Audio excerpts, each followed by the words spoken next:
Hi, welcome everyone. Good afternoon and welcome to another informative episode of CT Talks. I'm your co-host Laura Estrada Adams, Communications and Outreach Coordinator for the Division of Human Resources in Sacramento. We're so excited to bring you episode 15 on tribal partnerships and environmental stewardship.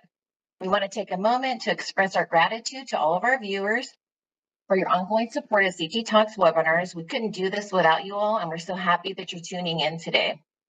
For those who may need to leave early, don't worry. We'll be sending out a follow-up email with the recorded link, so keep an eye out for that. As we get rolling with the conversation, we encourage you to engage with us by asking questions in the chat, and we will be passing those along to our expert panel.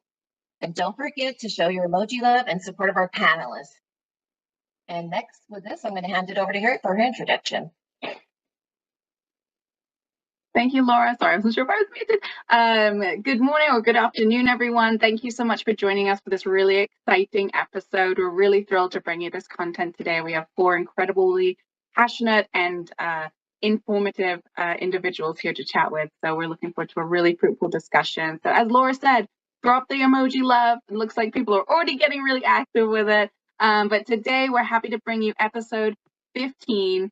And so what can you expect today? Those of you that are maybe new to CT Talks, or you repeat offenders, you already know the drill. So we're going to be talking to our 4 panelists today. You will also have your chance to ask your burning questions. So as Laura said, throw your questions in the chat at any point, and we'll be breaking in between our questions to get to you. So CT Talks is here to bring you insightful conversations with the people of Caltrans and really interesting topics. So we're really excited for this one, and we hope you are too. So before we kick off, we are going to introduce you to our 4 individuals. You may have seen this from some of the graphics, but we've got David Price, Dana Cota, Cassandra Hensha, and Sarah Allred. Welcome, everyone. Thank you for being here.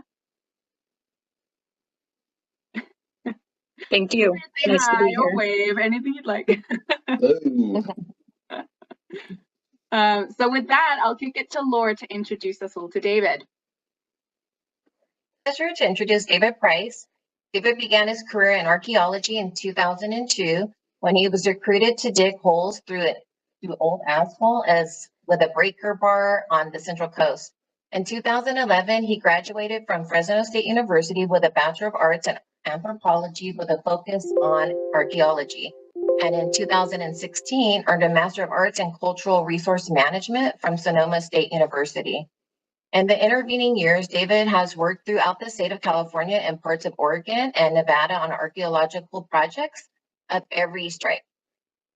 David started at Caltrans in 2015, working for the North Region on the Willits Bypass project. In 2017, he moved to the Cultural Studies Office in Caltrans headquarters to conduct quality assurance reviews of Caltrans district technical documents prepared in compliance with Section 106 of the National Historic Preservation Act. He has since taken on increasing responsibilities at headquarters, and in May of this year, accepted the role of Chief of the Cultural Studies Office, overseeing the department's statewide compliance with all applicable state and federal cultural resource laws and directives. For joining us today, David. Thank you. Glad to be here. Thank you for the invite. All right, and I have the great pleasure of introducing Dana Cota. So Dana L. Cota recently joined the Division of Local Assistance, Office of Environmental Compliance and Outreach, where she works on projects statewide. Prior to that, she served as the Broadband North Region Native American Coordinator, and earlier this year completed a senior rotation as the Native American Cultural Studies Branch Chief at headquarters in Sacramento. Before joining Caltrans in 2000, Dana worked as a contractor in Caltrans headquarters, assisting in the planning and implementation of the Advanced Mitigation Program. Dana graduated summa cum laude with a bachelor's in anthropology and a concentration in environmental sustainability from Southern New Hampshire University, Manchester in 2018. She is currently pursuing her master's degree in environmental science and a certificate in fire ecology, management, and technology at the University of Idaho, Moscow. Thank you for being here with us today, Dana. We're really excited to hear more about your experience and learn from you. So thank you for being here. Thank you for having me. All right. So next I have the pleasure of introducing you to Cassandra Hensha. Cassandra is an archaeologist and Native American coordinator in the Caltrans District 2 Reading Office of Local Assistance, overseeing local agency compliance on the Federal Highway Administration funded project. Cassandra has worked 23 years at Caltrans, plus 11 years as an archaeologist, cultural resources manager in the private sector, and for the federal and state government. Cassandra's career at Caltrans has included District 6 and 10, with the last 18 years in District 2. Cassandra is a member of the Kuruk tribe, located in the northwestern California area. She was raised in a remote off-grid community deep in the tribe's ancestral territory of the Salmon Mountains. While studying at Humboldt State University, Cassandra was initially interested in Latin American archaeology. While studying Spanish in Oaxaca, Mexico, and visiting large indigenous temples and ruins, she would get very excited whenever she found the small flakes of obsidian that are commonly found throughout California. That experience, combined with the teachings of her tribal elders, made her realize she actually wanted to focus on the heritage of her people, and she changed her specialty to California Native American archaeology. Thank you so much for joining us today, Cassandra. Be here, and I appreciate the invitation. All right, and last but certainly not least, I have the pleasure of introducing Sarah Allred. So Sarah is the statewide Native American coordinator in Caltrans Headquarters Division of Environmental Analysis, Cultural Studies Office. Sarah works on policies and programs related to the department's outreach and consultation responsibilities with Native American tribes during transportation development. Sarah is an archaeologist and cultural resources specialist, and a graduate of the California State University, Sacramento, with a degree in anthropology. Sarah has worked in the field of cultural resources management and environmental transportation planning in both the private sector and in state service for over 30 years. As the Caltrans statewide Native American coordinator, Sarah coordinates and collaborates with the 12 districts of Caltrans, tribal governments, and other stakeholders and partners throughout California to ensure the proper consideration and treatment of important tribal heritage sites and environmental resources in transportation. Welcome, Sarah. We're so excited to have you here. To be here. All right, and before we get started with our questions, our panelists had sent in a few images, so we wanted to give you a little insight into their world as tribal partners here at Caltrans. And so let's kick us off with a little video. I'm just going to test, make sure everyone can hear my audio. Oh, here we go.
All right, so just a little taste of what we're in for today.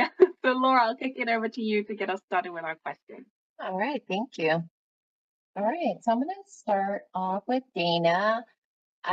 We just read your bios, but of course you can tell us more, please, about your cultural resource professional that you consider yourself, and how did you get into it? I definitely consider myself, first and foremost, an anthropologist as much as an archaeologist, because I really do enjoy being in the field of people. And I started out not even realizing initially that Caltrans used archaeologists.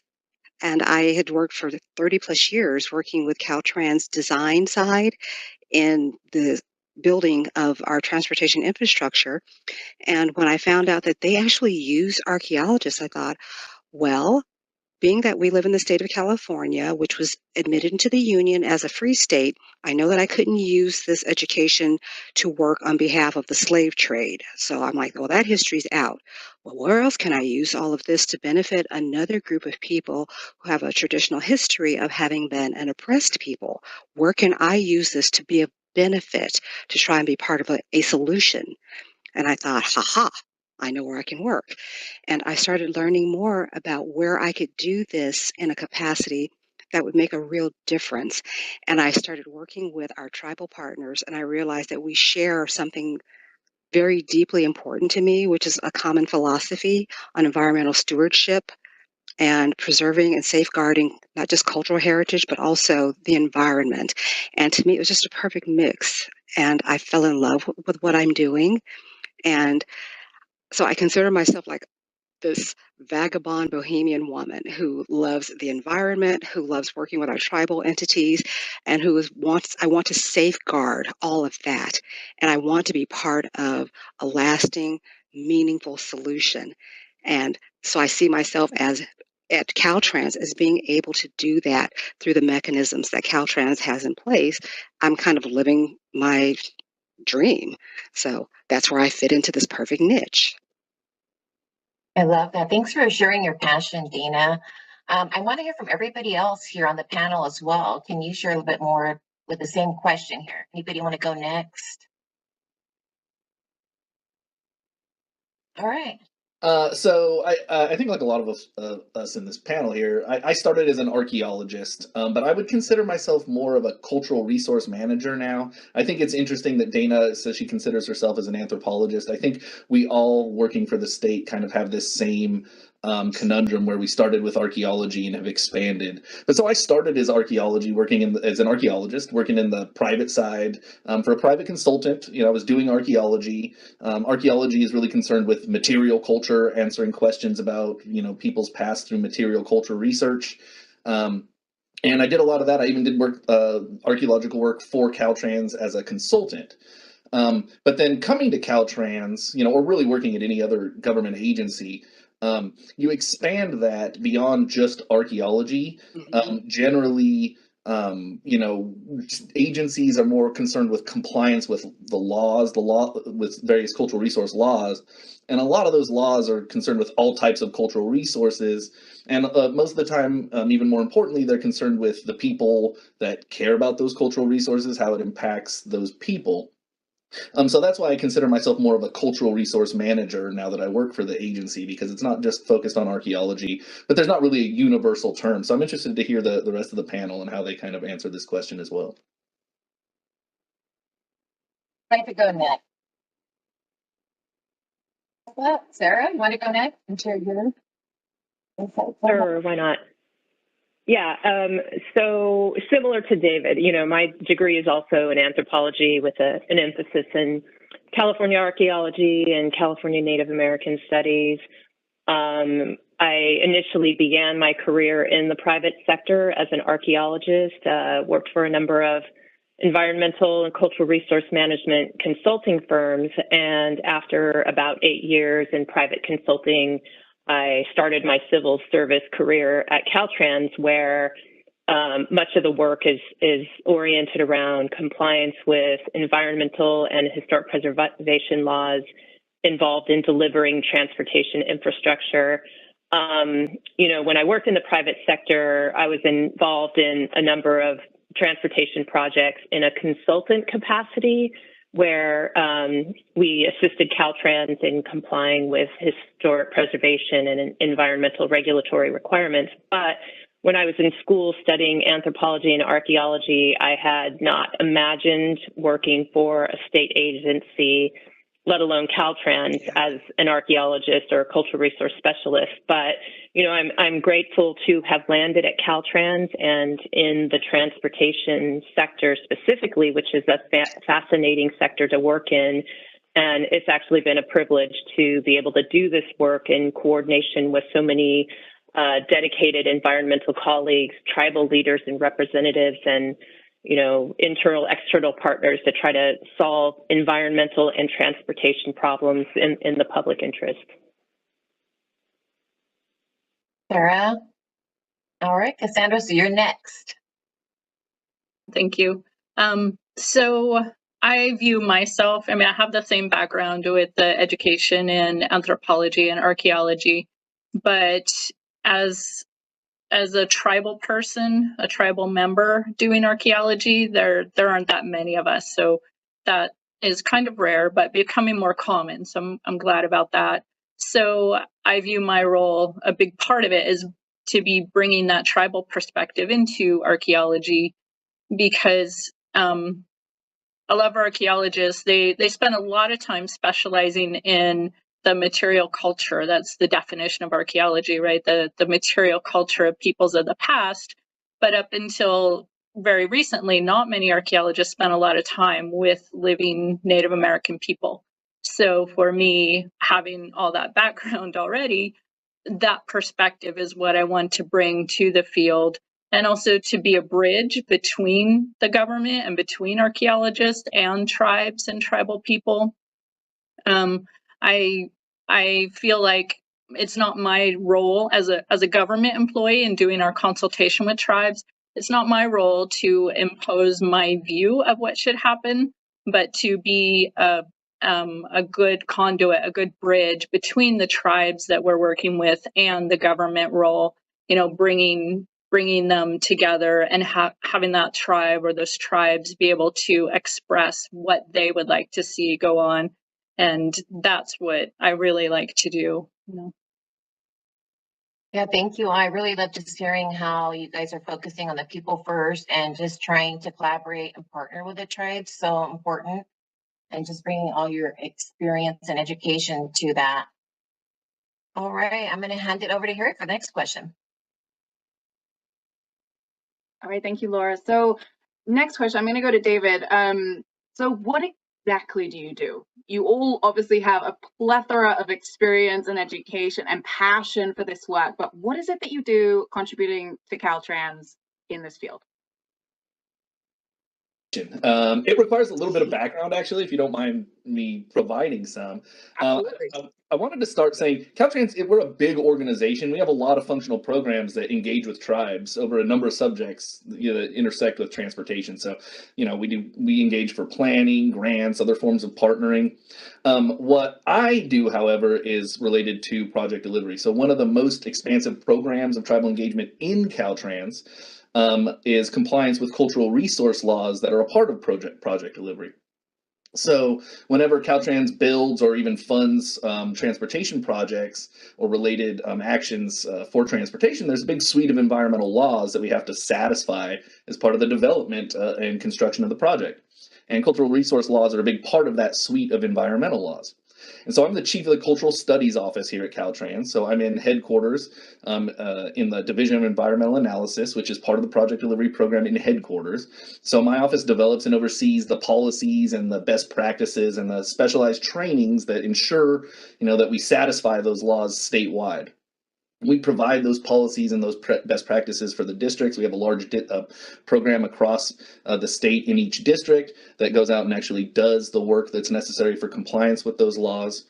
And I want to nod, we're you know, we've got to focus here on our tribal engagement because it's Native American Heritage Month.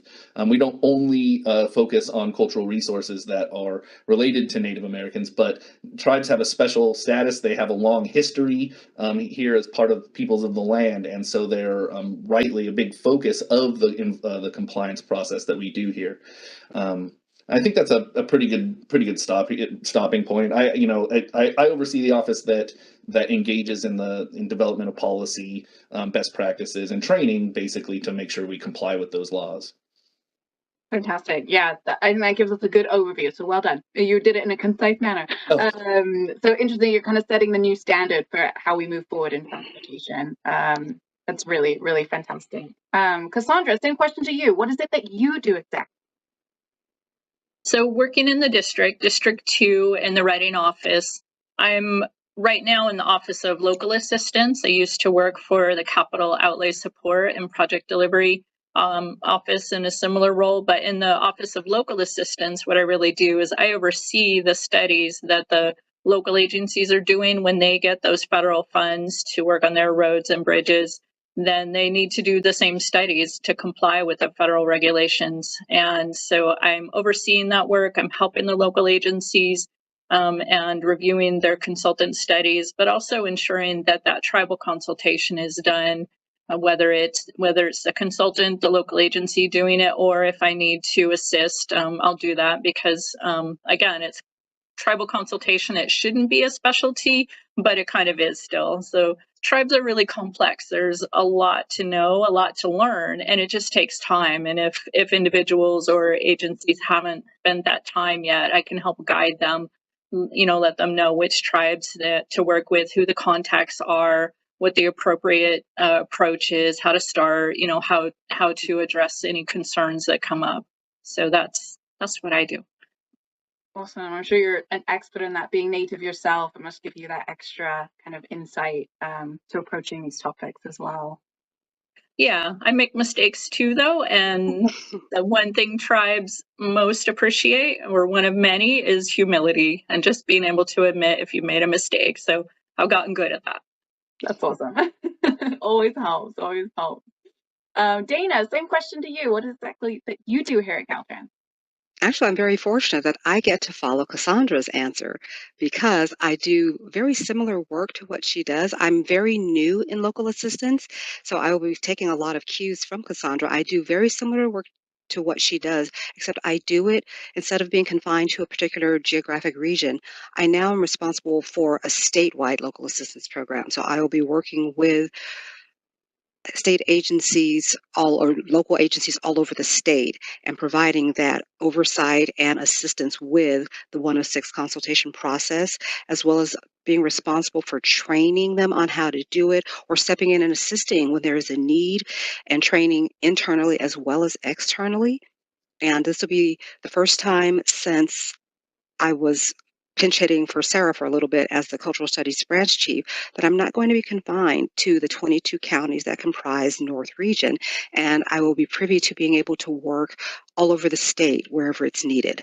So I'm very excited about that and looking forward to the opportunity to kind of stretch my legs and be able to provide that service throughout the entire state of California.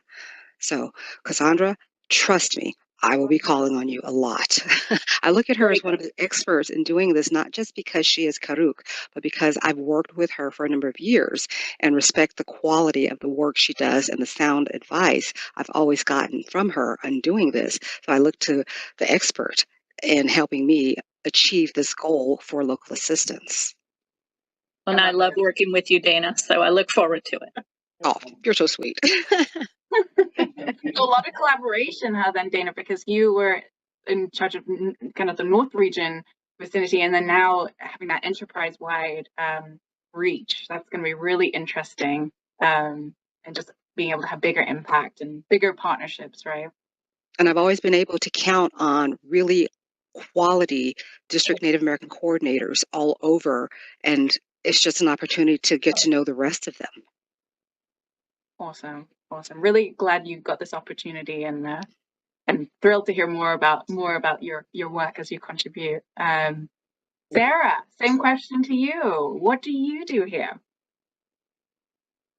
I am also with David in the headquarters division of environmental analysis. So I'm the branch chief for the Native American Cultural Studies branch, which is housed in headquarters Cultural Studies office. So I work on statewide programs and policies related to the department's tribal consultation responsibilities in the context of transportation development. And I provide guidance, assistance, and training to the district cultural resources staff and the district Native American coordinators.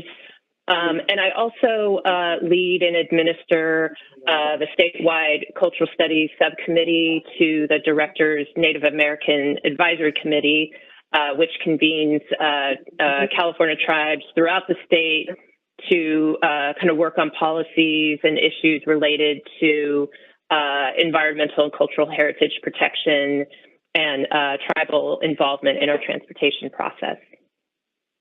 Wonderful. Yeah, it's so interesting to hear all these partnerships that are in existence, right? Committees, advisory boards. It's really all about communication and education, right? So you all are doing so much, and evidently, all of our department is a big partnership, right, to contribute to the shared vision. So that's fantastic, fantastic. Laura, I'll kick it to you for our next question. All right. So just a quick reminder before we go to the next question, if you have any questions, please add those in the chat, pass those along to the panelists. So feel free to do that anytime. So David, I'm going to start with you. So we want to hear about a proud moment or something that like accomplishment that you're particularly proud of. What would you have to say? Oh, it's a great question. So actually, I want to work back. Dana mentioned 106. Well, I did not go into any of the specific laws that we actually comply with as part of our program here. Section 106 of the National Register of Historic the National Historic Preservation Act. I should know that one off the tip of my tongue. Is one of the main law that we comply with as part of project delivery, and it's a huge directive to engage with tribes as part of project delivery. So we might fall back on saying 106 or section 106, something like that. We're referring to that because it is a big driver of our tribal engagement during project delivery. So just in case, I'll try not to, but a lot of it falls back onto those kinds of onto that kind of compliance. And so you asked something I'm proud of. I'll try not to gush too much, not because I'm proud, but I wanted to start saying I'm really proud to work at Caltrans because of the leadership and their vision towards tribal engagement to begin with. We really have gotten a directive, working as a state department in a way that has to engage with tribes in a lot of ways. Our leadership has really given us directives to ensure that those processes work and improve. There's naturally a lot of walls to working with any group outside of a government agency, not just tribes, any aspect of the public. Getting anything done tends to come with problems to solve. And it's no different for tribal engagement in all the functions that Caltrans fulfills. Our leadership really has identified that and shown willingness and drive to break down walls and given us the directives to do what we need to do to break those down. So whenever we go into any discussions or anything like that that need problem solving or that need new guidance or anything like that, I know we have the backing of our leadership to do it, and it really makes me proud to work for this organization. So I really wanted to start with that because I think it's important to note, and I think it would be great for other folks if they wanted to come do the same thing. But I think something I'm proud of right now, it's quite salient. So I had said Section 106. We have an agreement with our regulatory agencies that make sure we follow the law that specifies how we fulfill that law.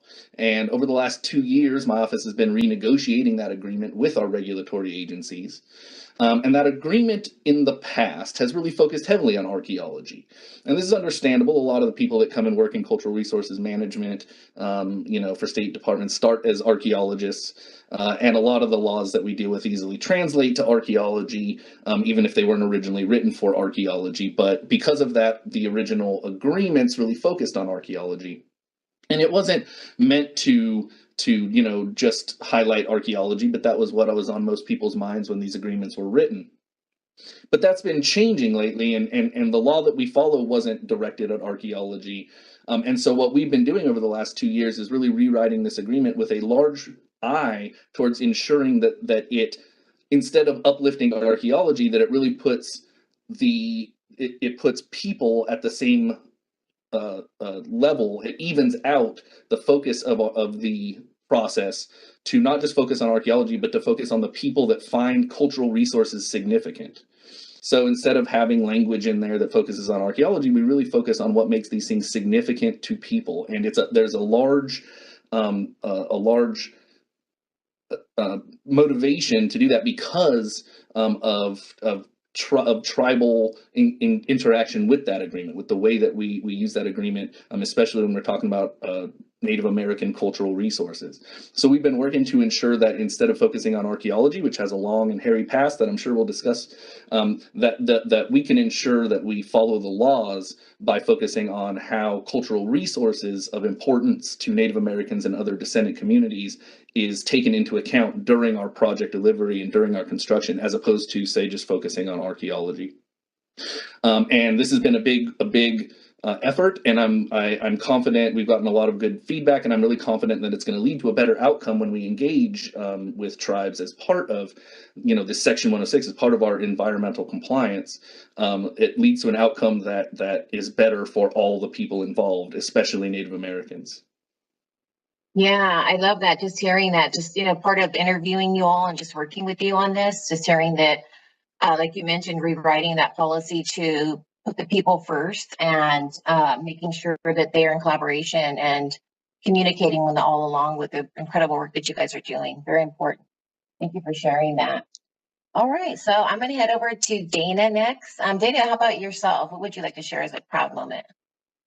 Actually, I was going to chime in and say, even though I can take no personal responsibility for it, I was tickled pink to see that in the new programmatic agreement, I didn't use an acronym, that there was a de-emphasis on cultural sites, a de-emphasis on archaeological sites and more on cultural sites. An archaeological site is just stuff we find, but a cultural site is a site that may have nothing to do with archaeological, but it has to do with the spiritual, historical, and cultural meaning associated with the people at that site and what it means to them. And I was so thrilled to see that shift, but I can't even claim credit for it. So kudos to the people who did the writing. But for me personally, lately I've been very involved with things both at work and outside of work. And I'm very pleased to finally be involved with things that mean something to me. And I've been working a lot more with Assemblyman James Ramos, and I was tickled to be personally invited. He said to my face, yes, I would like it if you marched in California's or Sacramento's very first Native American Heritage Month parade. As you know, Laura, I was there, I marched, and it was a huge deal to be that involved. And I look forward to continuing those types of activities that mean something to me. And I was thinking back on how much I've grown as a result of all that I've experienced over the last few years being involved with my work here at Caltrans that have truly, I think, made me a more well-rounded individual. It's a personal growth that people can't look at you and see, but on the inside, I know that I'm better. And I know that for all that I've grown and experienced and I've been transformed. And I know that when I go to meet my maker, I think that he will say, well done, thy good and faithful servant, because of the changes I've undergone. And it's something you can't put a monetary value on. It's just something I feel, and I feel good about those changes. And I love sharing how this type of work does truly change you, and it opens your eyes and it makes you very aware of your surroundings. And it gives you empathy and sympathy that it's hard to even talk about. I never thought that I would be standing at an archaeological dig and pull something out of the ground that moved me to tears. And the first thing I thought was, where's the tribal elder who was just standing here? He must see this before anyone else.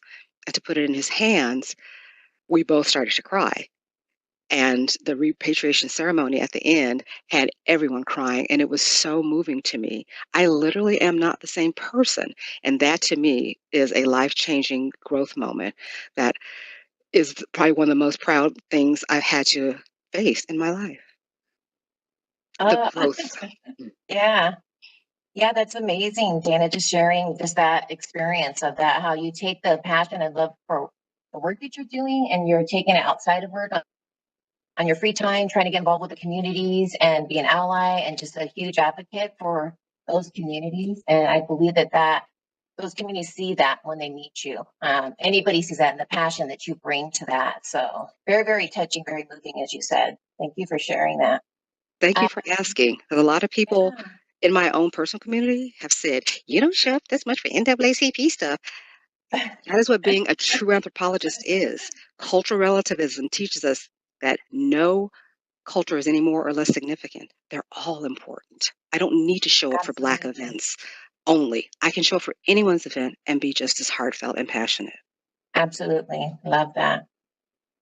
Gosh, okay, so next we're gonna have to head over to, how about Sarah? How about for you? What's a problem for you? So what? I have to follow Dana. I know. No. All right. Just, along the lines of just the importance of working with people, I mentioned earlier that I lead the statewide cultural studies subcommittee to the Director's Native American Advisory Committee. And prior to 2020, that subcommittee didn't exist, but in response to tribal concerns raised about cultural and environmental issues, I was able to advocate for and launch this subcommittee in 2020. And since that time, tribal membership in the subcommittee has grown statewide, and it continues to meet on a quarterly basis. And because of it, we've really been able to make progress and advance on policy issues around tribal, environmental, and cultural resources protections in transportation, as well as tribal involvement in that transportation process. So I'll keep it short and brief, but that's one thing I'm particularly happy about. Thank you, Sarah. Absolutely, Dana's over there cheering for you. Yeah.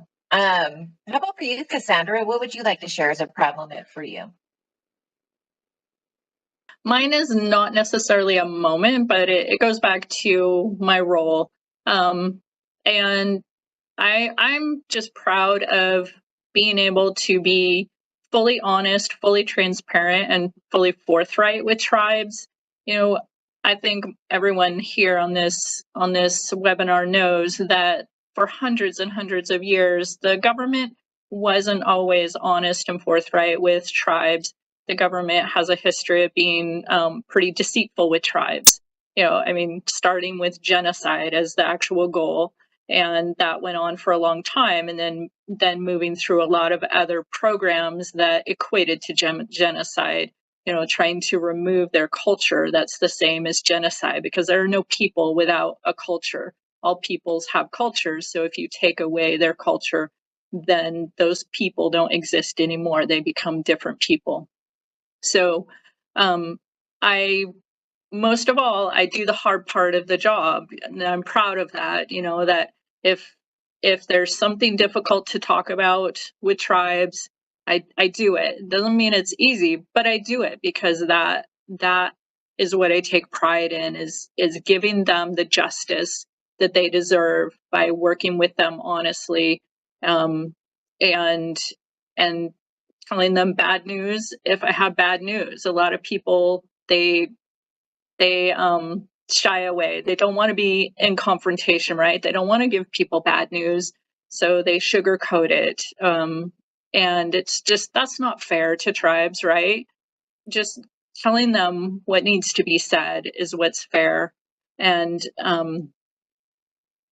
so that's what I'm proud of, is just doing the job in a way that is most respectful of tribes, and that's what I'm proud of.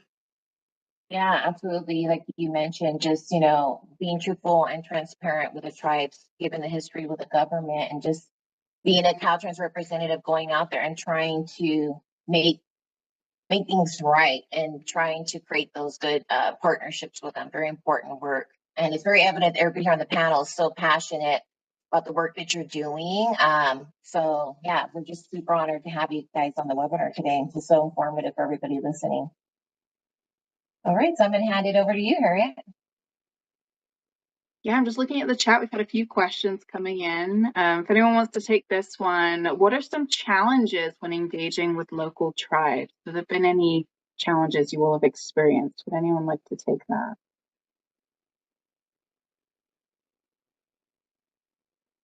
Well, I'll be happy to start. And it stems a lot from what Cassandra was saying, that there's been such a history of things going very, very wrong, and it's systemic from distrust.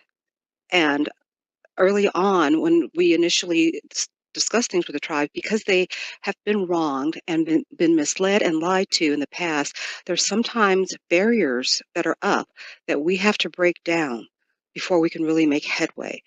And the one good thing is, though, I always approach my meetings with them with the truth the facts and sincerity.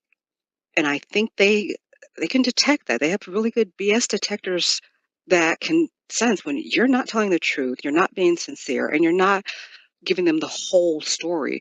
So by giving as much information as possible, I can help break down that wall. And then we can really start working towards a solution. And I've been able to establish really good working relationships that could have gone contentiously or not gone so well. But I do find that sometimes I initially have to gain the trust and I have to gain the respect by just being a truthful, honest, forthright person who's presenting as much information as I can and keeping the lines of communication open when I learn something new, when a project has changed, when a deadline is not going to be met, or when there's any type of hiccup whatsoever. The best thing you can do is to call your tribal partner and let them know so that they stay informed. No one likes to be blindsided with anything. And those things really do help keep the relationship strong. And you find out later that those things work so well that even when they have a project that's not yours, that they feel comfortable enough to call you and say, I know it's not yours, but can you help? And the best thing is to be able to say, yeah, you're right, it's not mine. And yes, I still will help because this relationship is more important than whether or not it's my project. That's wonderful. Yeah, I feel like all of you have touched on these elements, but it kind of goes back to, I think, what David said earlier. It's becoming less about archaeology with, the policies in place and more about the people. And it's evident that the people aspect of all of your roles is such a priority. You mentioned, Dana, building trust. There's been a history which, comes along with us just being generalized, being government employees, right? So it's a difficult job, I'm sure, and you're rocking it from the sounds of it. So well done, well done.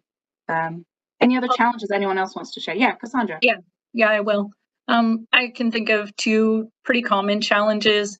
One is just understanding how to work with any particular tribe. Every tribe, like I said, is really unique. So it takes some time to get to know them and understand their structure. Every tribe has a different governmental structure. And whether or not you're working with a tribe that's recognized by the federal government or not recognized by the federal government, there are some differences there. And so you need to reach out, connect with them, understand them, and learn how they want to be worked with, consulted. Each one is different. So that's a challenge because there are, over 100 tribes in the state of California. So, and then another challenge can be when there are multiple tribes in an area. And, it would be easy if we just had one tribe, like all tribes, there was no overlap, right? Every project just had one tribe to work with. But that's not reality. And there's a couple things, right? Like I said, California had a lot of tribes and there was overlap. No peoples have hard and fast boundaries between them. But then also the way tribes are structured now is a result of history. So there can be a number of tribes that have overlapping areas of interest. And that's just a fact these days. So that can be tricky, especially if they are tribes who don't necessarily get along with each other. Then how we work with them can be challenging. There's no one solution to that situation. Again, it's a case-by-case basis, and it really stems from, again, getting to know the tribes and the people within the tribes to find the solution for each situation like that. Yeah, great insights. Thank you for sharing. There's kind of a follow-up question to that, if you want to take this. When engaging with the tribes, are they enthusiastic? Are they do they seem is it a positive, to be involved in these conversations? What's kind of their response from Caltrans approaches? It's usually maybe starts with suspicion. Excuse me. That because, like I said, most tribes have not had a good experience with the government and are still distrustful. But one of the important things also is to realize that we're all also individuals.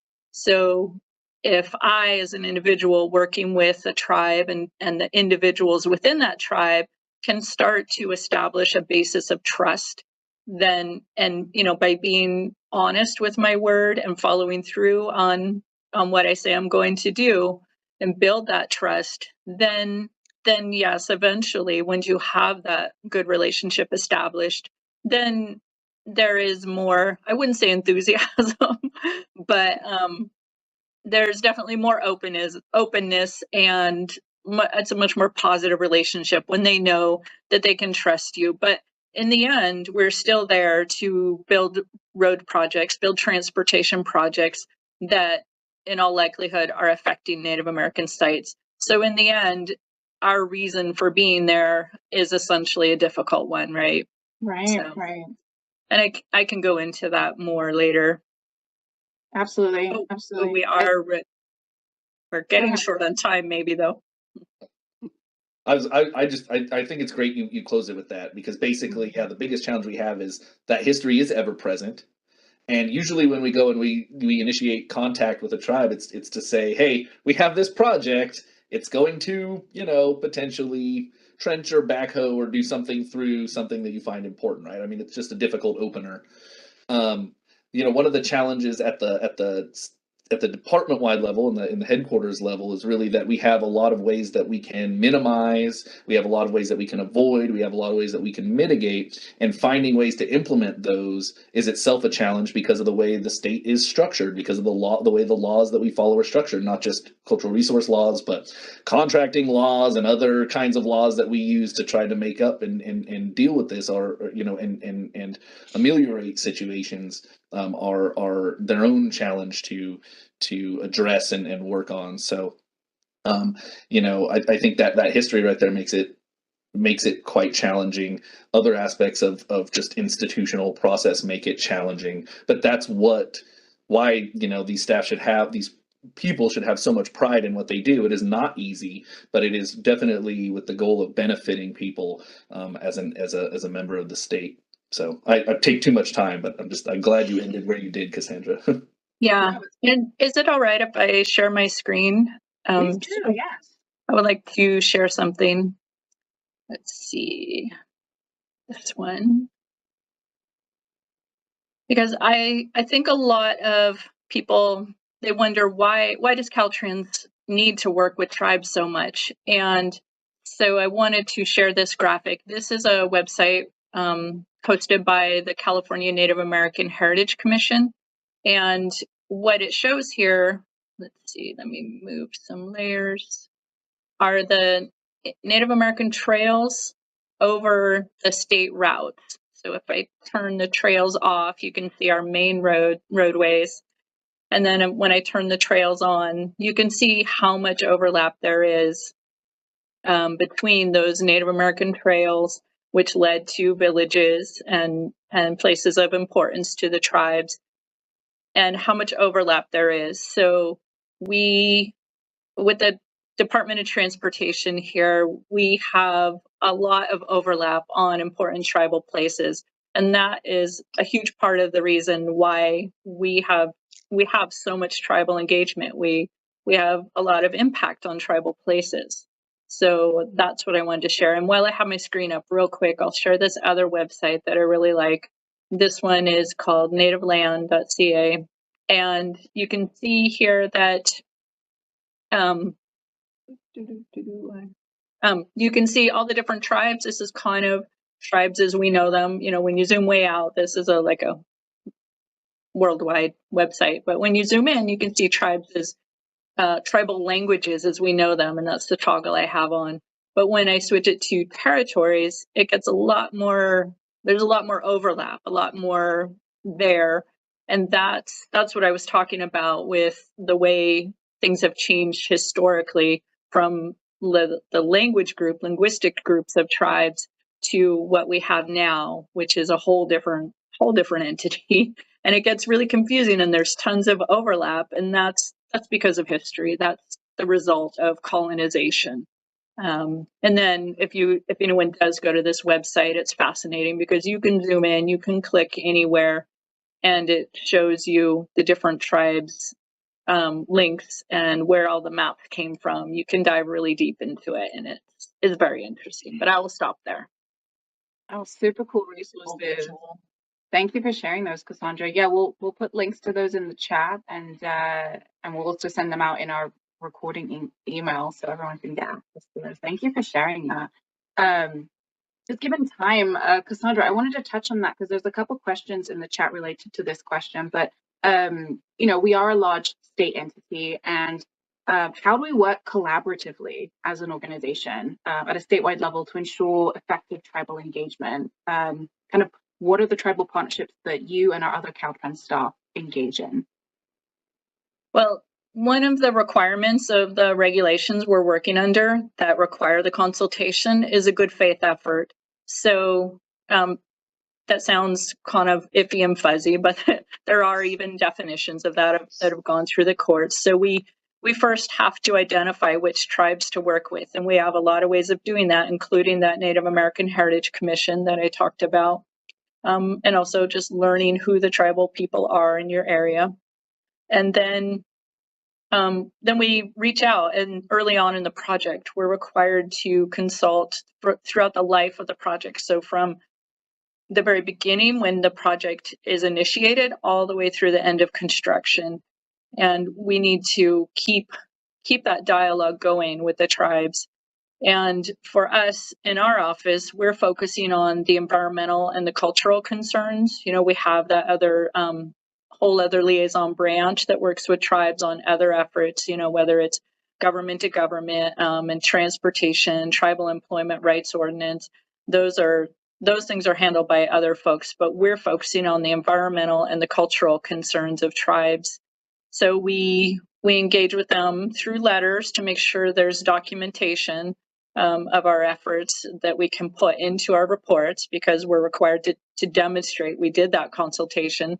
But then also we have meetings. We can of course have a phone call, but I think face-to-face meetings are some of the most valuable, as well as meetings in the field. There is nothing can take the place of being on the ground on one of the projects and having the discussion about what the project will look like as it goes on, and then what it will look like when it's done, and how that might, or hopefully how that might impact sites, or hopefully how we can avoid the impacts. Oh, and then I want to add one more thing, that another crucial component of our interactions with tribes then is during construction, when tribal representatives come out to monitor the projects, because they're there to observe. On the large scale, they're there to observe either the protection or the destruction of a part of their heritage. And that's a really painful thing, right? To see your own heritage with a finite resource. There can never be sites recreated like this again, right? So they're fully finite resources.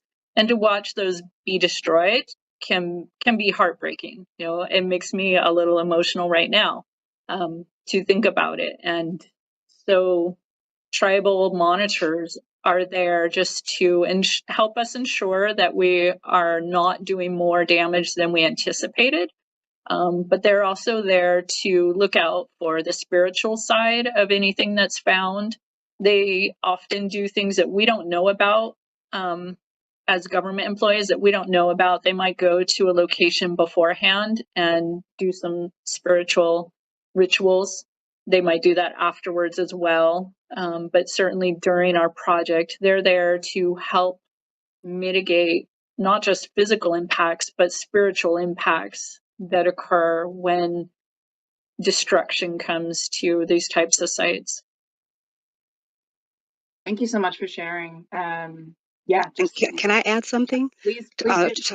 Two things that Cassandra mentioned I wanted to add. People don't just take our word that we're doing the outreach. We meticulously track and record all of our outreach efforts, because we do include that information as appendices to our cultural documents, so that we're very certain that we take the steps we're supposed to take, and we do make sure that we can justify that we really have done what we're supposed to do. We don't just assume we did it. We know we did it, and we can prove we did it, and we've taken the steps necessary. Wonderful. I feel like if we could put a theme on this episode, it would be partnerships and trust. Like, I think the number of times you guys have said partnership, I couldn't even count them on my fingers and toes. So I love that is really ingrained into the work that you do, seeing the importance of that collaboration and importance of that representation. I just thought it was, given the discussion, I thought it was worth pointing out from a bigger picture standpoint that, you know, transportation is such a prominent fixture in all of our lives, and it's such a major factor in terms of safety, economy, land use, equity, environmental protection. So our collective decisions about transportation have, you know, direct and long-lasting implications for all communities, not the least of which includes, you know, Native American tribes and their ancestral homelands. And California is unique compared to other states in the nation. There are about 110 federally recognized tribal governments in the state, as well as dozens more non-federally recognized tribal organizations. And so compared to the rest of the nation, except for maybe Alaska, California has the largest number and diversity of tribes. And you saw that in the maps that Cassandra had shared. So, you know, tribes are important partners and stakeholders in the broader transportation development process. And, you know, for Caltrans, there are over 100 archaeological cultural resource professionals statewide who work in either headquarters or the 12 districts who, you know, have responsibilities to consult with tribes in the context of the cultural resource studies that they're conducting for transportation projects and, you know, compliance with environmental and historic preservation laws. And so they play a significant role in working with tribes to ensure that Caltrans programs and activities avoid and minimize impacts to tribal heritage sites, you know, as much as feasible, and that they duly consider the unique knowledge and expertise that tribes have about their ancestral lands. So, I just wanted to kind of, you know, include that kind of broader perspective on how transportation is such a broad, you know, a big factor in our lives. And so naturally it touches so many things and adds a lot of complexities to, you know, the work that we do. Thank you for that ad, Sarah. Yeah, that really adds a lot of context for us. So thank you so much. I'm going to kick it to Laura to close us out here, but just know that I know we didn't get to all the questions. There were a lot of questions coming in right at the end as well, and a lot of kudos coming out for the importance of the work that you do. So there's a lot of love coming in the chat for you all. Thank you for the work that you do. Thank you for your dedication and your commitment and your passion. It's very much appreciated. And we will collect all the questions that were in the chat and send those over to our panelists to answer, and we'll try and get those out with the recording for you all as well. Yeah. But I'll kick it over to you to close us out. Yeah, I just want to add that I did put some links in the chat. If you did see those in there to connect with our panelists. I also added the website that Cassandra was sharing to find out what native land you're on. And yeah, just super happy with everybody showing up today, and so informative, so educational. This webinar, really important work that you guys are all doing. We are very honored to have you here today and appreciate it very much. And as here has a slide up here, we do have a post survey. If you could just take a moment to give us some feedback on the webinars.